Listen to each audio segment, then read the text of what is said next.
O TV Câmara Entrevista está de volta, hoje falando sobre sustentabilidade. Estamos contando com a participação da bióloga da Secretaria de Meio Ambiente e Zeladoria Urbana, Julian Castro, e do arquiteto paisagista e professor Mário Soléu. Bom, então voltando aqui para o nosso segundo bloco, Mário, eu queria saber de você, né? Você que é arquiteto e tudo mais, enquanto justamente eu estava pesquisando sobre o tema, eu vi que tem muitos arquitetos que trabalham com esse tema da sustentabilidade, né? Então eu queria que você falasse qual que é a relação dessa profissão, né, da sua formação com esse tema.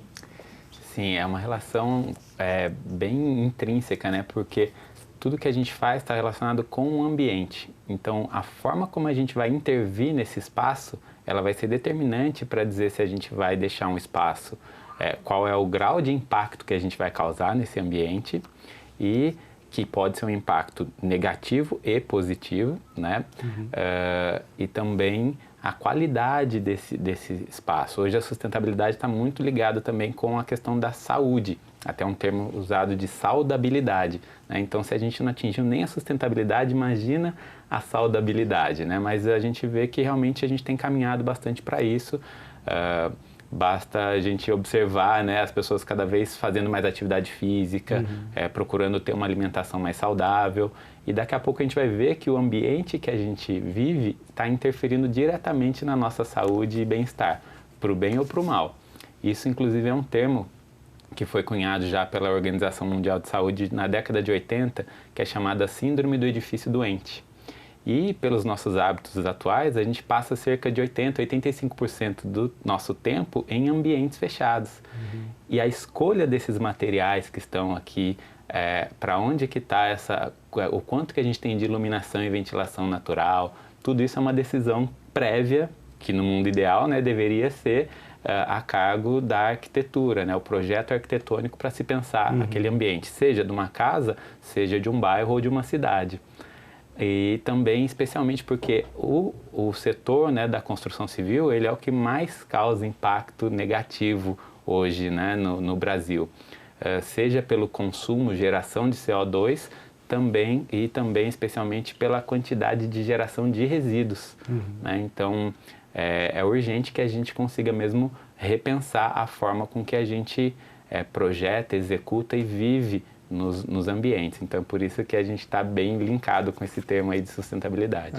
Realmente é muito legal você pensar nisso, né? Porque vai além da construção em si, do planejamento, né? Mas também o uso de materiais, né? Mas hoje em dia existem outros tipos de materiais que são mais ecologicamente corretos, né? Sim. E também, né, na questão hoje em dia tem bastante a questão de painéis solares que vários prédios utilizam, que pode dar uma autonomia maior para o prédio e até ser uma questão mais ecológica, né? Exato. E eu queria saber de você, Julian, você como bióloga, né? Eu acho que fica até um pouco mais claro qual que é a relação com a sustentabilidade, mas queria que você falasse.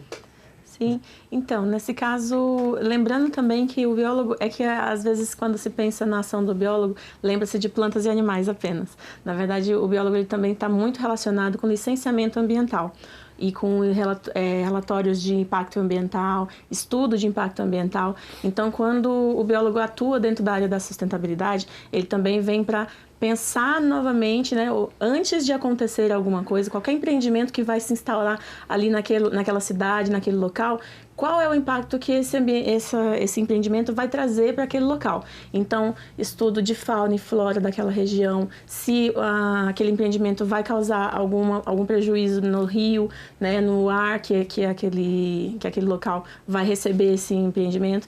Então, o biólogo ele também trabalha nessa área. Ele também tem parte na arborização urbana, que no meu caso também sou especialista em arborização urbana. A gente precisa escolher bem as espécies que a gente vai colocar na nossa rua, se elas são espécies que são resistentes o suficiente para estar recebendo carga de poluição todos os dias, porque uma coisa é uma árvore numa calçada, outra coisa é ela dentro do seu habitat ali com outras, auxiliando ela, né, tendo uma sinergia ali. Então, dentro da profissão biólogo aqui, ele também tem essa questão de pensar junto o ambiente, né, urbano. Legal. Então, eu queria que a gente pensasse um pouco agora mais sobre a nossa região, né, no Vale do Paraíba, né, que aqui é conhecido como Cone Leste Paulista também, né, que é o Vale do Paraíba, a Serra da Mantiqueira e o Litoral Norte, né. Então, eu queria saber de vocês o que vocês enxergam, né, porque aqui é uma área que teve uma crescente urbana muito grande nos últimos anos, nas últimas décadas até, né? Então eu queria saber o que vocês enxergam aqui, como que está sendo feito esse processo de urbanização, se vocês estão vendo que tem um cuidado com essa questão de sustentabilidade, ou podia estar melhor, né? Enfim,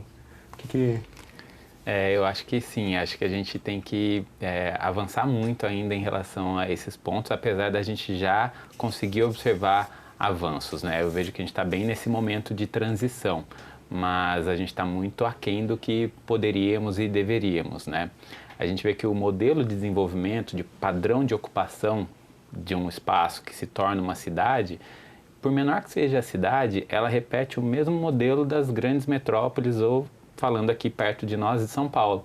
Então, se a gente entrar no Google Earth e olhar a mancha, né, urbana de São Paulo, sim, infelizmente, o modelo de fazer cidade, seja ele projetado ou espontâneo, ele faz com que seja algo análogo a como o ecossistema se comporta. Então, a cidade é como se fosse o oposto do que a natureza deseja.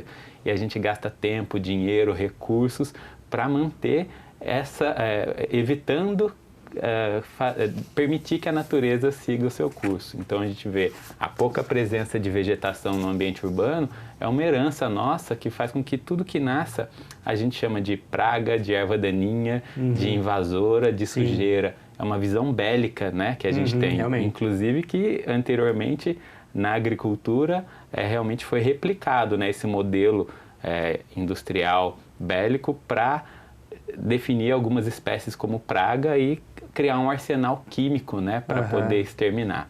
Mas a natureza ela é rebelde, resistente e ela está ali para nos ensinar. Então acho que é importantíssimo que a gente pare para entender primeiro como a natureza funciona, se comporta e tentar imitar ela o máximo possível, né? Pelo menos compreender como ela funciona, porque a gente vai gastar muito menos tempo, energia, recursos. E, infelizmente, a gente está bem distante dessa realidade, né? Mas é importante que a gente consiga, né, se manter nessa jornada, tentando o máximo possível replicar essas informações e saber que, sim, a gente não tem um cheguei, né? Sempre que a gente conquista algo, vai aparecer outra coisa para a gente caminhar. O mais importante é que a gente siga nessa direção, né? Diz que a direção ela é mais importante do que a velocidade. E, infelizmente, a gente está indo, às vezes, para direções não tão agradáveis e numa velocidade muito alta. Sim, com certeza. E essa questão de soluções baseadas na natureza, ela já está se tornando cada vez mais presente em toda a discussão que tem em relação a planejamento urbano. Então, dentro do planejamento urbano, existem inclusive programas que ajudam, que incentivam a gente a pensar melhor. Por exemplo, o programa Município Verde Azul do Estado de São Paulo, ele propõe algumas diretrizes, né? São 10 diretrizes, na verdade, que trazem o município a pensar no que ele está fazendo dentro daquelas diretrizes. Por exemplo, uma delas é a arborização urbana, o outro é gestão da água. Então, como que esse município está atuando dentro disso? E aí, essas tarefinhas que ele põe, assim, elas são incentivadoras de políticas públicas. Então, por exemplo, nossa lei de arborização urbana ou a criação do Plano Municipal de Mata Atlântica, eles foram incentivados primariamente por esse programa. E esse programa, ele trouxe essa possibilidade da gente pensar nisso, que às vezes não se tornava tão... Não era a primeira coisa que estava ali na nossa pauta, mas aí pensando melhor, nossa, legal, vamos fazer esse plano de arborização urbana, vamos fazer aqui o plano de Mata Atlântica. E aí a gente está atualmente, né, correndo atrás de seguir nessas soluções baseadas na natureza para poder fazer o nosso planejamento urbano a partir de agora. Legal. Então, até queria trazer um dado aqui, porque no censo de 2010, né, a gente infelizmente está com o censo atrasado por conta da pandemia e tudo mais, né? Mas no censo de 2010, a urbanização no Brasil chegou a 84%, né, de pessoas vivendo em cidades, né? Então, eu acho que, né, ver como que está crescendo essa taxa, né, imaginar quanto que deve ser hoje em dia já, né, essa questão nessa taxa, se ela aumentou um pouco, né, ou se manteve, mas mesmo assim é muito ainda, né? Então é muito importante a gente pensar nessa questão da urbanização. E eu queria pegar um gancho que você falou, que eu achei interessante, porque eu acho que a gente tem muito essa questão, tipo, para uma cidade se tornar desenvolvida, ela usa de espelho uma outra que é considerada. Então, por exemplo, você falou a questão de São Paulo, né? A gente sabe que São Paulo, né, é uma das maiores cidades da América, né, até, né, em questão tanto de tamanho quanto de população, né? Mas ela não precisava ser um espelho, assim, na questão do que é ser desenvolvido, né? Então eu queria saber o que é uma cidade sustentável, então. Como a gente pode definir o que é uma cidade sustentável que poderia servir de espelho para outras? Eu acho que o primeiro ponto é essa questão mesmo da escala, né? Porque a gente vai ter lugares em São Paulo que a gente, de repente, já poderia até considerar como mais próximo do sustentável, e vão ter lugares onde estão muito distantes, né? E isso vai acontecer em todas as outras cidades também, independente do seu tamanho, né? Então eu vejo que esse conjunto de legislação, né, essas normas, esses programas, seja ele, né, federal, estadual e municipal, são fundamentais e a gente tem visto esse crescimento. Mas como a gente faz com que isso reflita, né, saia do papel e vá de fato reflita nas ações, né? Então, nesse sentido, eu volto a dizer que, no meu olhar, a fiscalização do poder público, ela é a parte mais importante, né, para garantir, porque vamos imaginar uma cidade que ela é composta do quê? Pela ocupação humana, construindo, né, ambientes para nossa necessidade e às vezes desejos não tão necessários assim. Mas, via de regra, é um lugar para a gente construir nossa habitação, escolas, hospitais, comércios. E então ela é formada por lote a lote. E todos esses lotes, a não ser em áreas que não estão, né, que são áreas irregulares, eles estão dentro de uma legislação. Então essa legislação ela é antiga, ela já existe, então você tem lá uma coisa que para mim é muito importante, que é a taxa de permeabilidade. Então você tem um lote, a partir de uma lei de zoneamento, de 250 metros quadrados e que você precisa ter 10% de área que você não pode impermeabilizar. Você precisa permitir que a chuva infiltre naquele lugar para fazer a recarga do lençol freático, evitar as grandes enxurradas e enchentes nas áreas mais baixas. Você só consegue aprovar um projeto se estiver atendendo essa legislação. Só que se a gente for fazer uma fiscalização e olhar, a gente vai ver que a maior parte não está atendendo isso. E seria um impacto positivo muito grande se a gente fizesse uma medida socioeducativa ou depois, né, como eu dei o exemplo do cinto, né, dar uma multa lá, você tem tantos dias para quebrar 10% do seu quintal. Então, a gente conseguiria ter um impacto, minimizar esse impacto negativo e ampliar um impacto positivo. Então, eu acho que mora muito por aí essa questão da escala e de equalizar o que é feito no papel, na teoria, que é fundamental, determinante, especialmente nas legislações, mas que isso a gente garanta que esteja acontecendo por quem está ocupando esse espaço, que são não só, obviamente, todas as incorporadoras, construtoras, as empresas que atuam nessa área da construção civil, mas cada cidadão, porque a cidade é algo vivo, dinâmico, ela é um ecossistema, né? Então é importante que a gente também tenha consciência em relação a isso, e aí até existe uma legislação que Jacareí tem também, que é o IPTU verde. Então vai incentivar para que você adeque a sua casa e você consiga ter um desconto no seu IPTU, né? Então a gente está caminhando para isso, mas tem muito o que fazer ainda. Sim, basicamente a gente achar formas de incentivar as pessoas a agirem, né, positivamente. Porque realmente, se a gente for atrás de punir, a educação ambiental não dá conta, né? A gente precisa educar, sensibilizar, mobilizar. E é muito difícil de você fazer com que todo mundo tenha a mesma condição. Não existe, né? A gente também falou nessa questão da realidade da pessoa. Às vezes, o que ela conseguiu foi aquele ali, ela conseguiu fazer a casa com esse material e não com o outro. Então, o incentivo fiscal ajudaria a evitar danos maiores e também a gente poderia tentar um incentivo na própria valorização desses materiais, onde a gente vai consumir mais esse material e, por consequência, o preço dele vai ficar mais popular. E aí, nesse caso, são pequenas ações, né? Ter uma cisterna em casa, ter um telhado verde, ter uma construção, né, sustentável. Aí entra muitos apoios que o próprio município pode dar e incentivar, inclusive, como exemplo. Os prédios públicos podem ter essas ações sustentáveis para que as pessoas possam se espelhar, né? E saber de onde que ela... como que eu faço isso? Como que eu posso trazer para minha casa? Então, a gente tem que servir de exemplo também, né? Com certeza. Então, eu só queria trazer um pouco de novo, pensando aqui na região, né?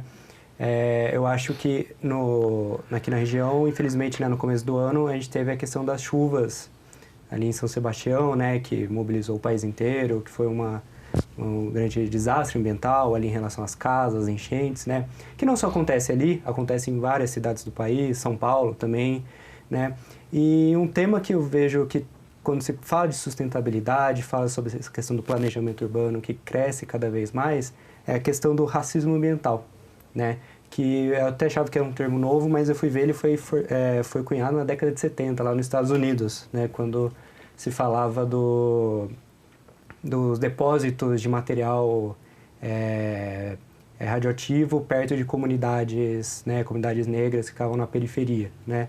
Então eu queria que vocês comentassem um pouco sobre esse tema, né, o que a gente enxerga aqui no Brasil, né, aqui na região, né, que eu vi que foi muito falado nessa questão lá no caso de São Sebastião. Infelizmente a gente vê aqui que é sistêmico no Brasil, que a gente tem sempre dois pesos e duas medidas, né? Então é muito comum a gente ver a ocupação de áreas de preservação ambiental, em costas, que são feitas em várias cidades, mas nem sempre a ação do poder público ela é feita da mesma forma, a depender de quem está ocupando, né? E infelizmente a população, né, que tem uma faixa de renda menor é quem paga o preço por uma série de impactos que as atividades econômicas e de mercado causam, né? Então, é um tema triste, delicado, né? Infelizmente a gente tem esse cenário e vê que ele é muito difícil de se chegar numa solução, né?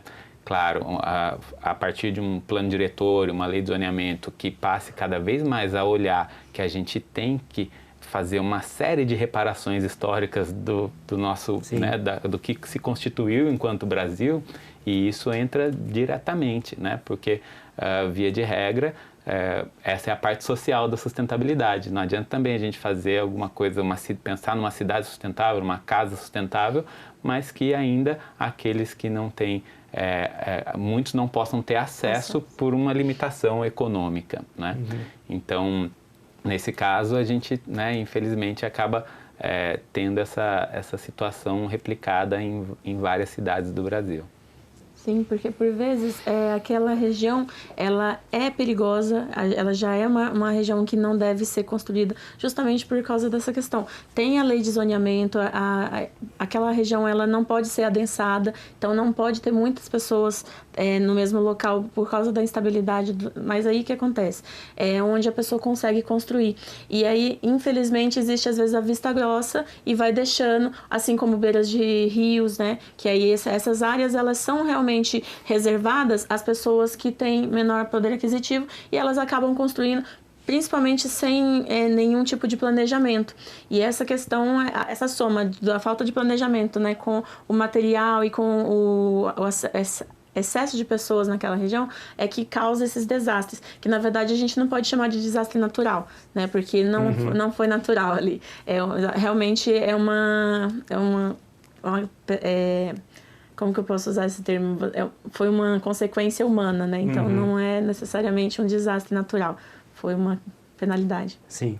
Bom, então, para encerrar a nossa conversa aqui hoje, eu queria, né, a gente falou das questões, né, que a sustentabilidade tem que vir tanto de empresas, né, do poder público, tudo mais, mas também das pessoas, né, do seu dia a dia, da sua vida, tudo mais. Então, eu queria que vocês comentassem, né, passasse para o nosso público o que as pessoas têm que fazer para se tornarem cada vez mais sustentáveis, atitudes, como a gente tinha falado da questão de mania, de ato, hábitos. né? Hábitos, isso. Né? Então, eu queria que vocês falassem para a gente encerrar a nossa conversa aqui.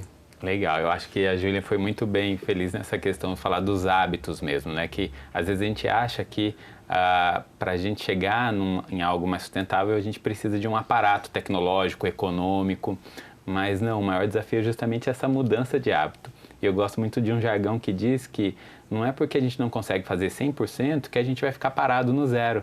E infelizmente a gente muitas vezes fica nessa situação. Eu não consigo chegar no mundo ideal, então eu fico aqui no meu mundo real acomodado, sem querer chegar até lá.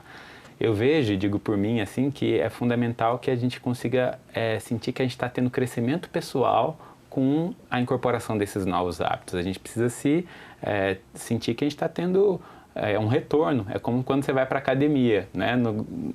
Às vezes é doloroso, mas depois você tem um retorno que te retroalimenta para seguir.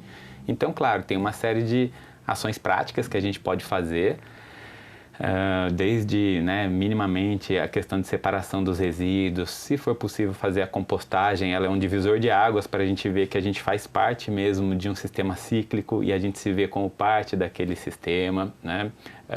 Tentar ao máximo possível atender às leis que já incidem na nossa casa, minimamente de taxa de permeabilidade, tentar produzir o máximo que você conseguir ali do seu alimento, os temperos, chás dentro da sua casa, captar e armazenar a água da chuva, pensar na arborização da calçada, o que a gente vai consumir, né? A questão do consumo consciente e também empreender nessa área, porque é um setor do mercado que cresce muito e tem uma carência, né, de produtos, de serviços, de pessoas qualificadas para que a gente consiga cada vez mais disponibilizar essas soluções para o máximo possível de pessoas. Legal.